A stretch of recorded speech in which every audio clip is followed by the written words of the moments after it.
Mi van már megint?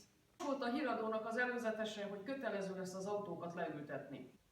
Figyelj, szerintem nem lesz belőle probléma. Csak nem fogják elvenni a forgalmamat azért, mert nem ültettem le eléggé az autót. Zoli! Zoli! Zoli! Mi van? Még mindig nem ültetted le az autót?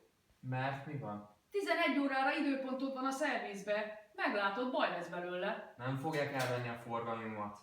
Majd meglátod.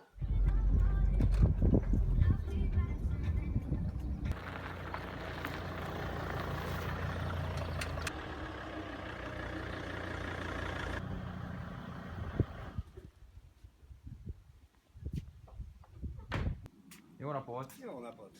11 órási átnézésre jöttem. Hát így első ránézésre kétségeim vannak.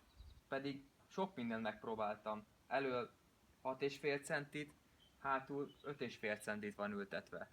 Hát az határeset. Hát meg kéne bizonyosodni róla. Hát ez 3 centi. Még legalább 2 centit kéne rajta ültetni.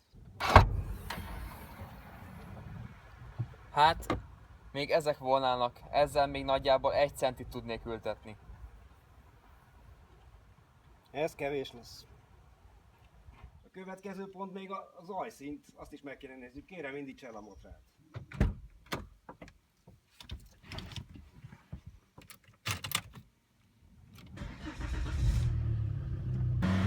Uram, legyen szíves, jöjjön ide!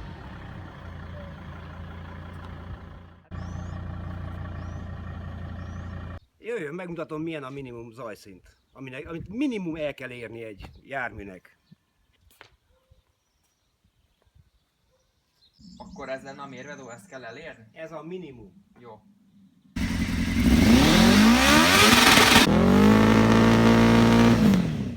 Nem felel meg az autója. Kérem, jöjjön be velem az irodámba, elintézzük ott a többi részét. Na, jöjjön. Hát sajnálom, uram, nem felel meg semmiféleképp. Muszáj bevonjam a forgalmiát, amíg módosítás el nem készül.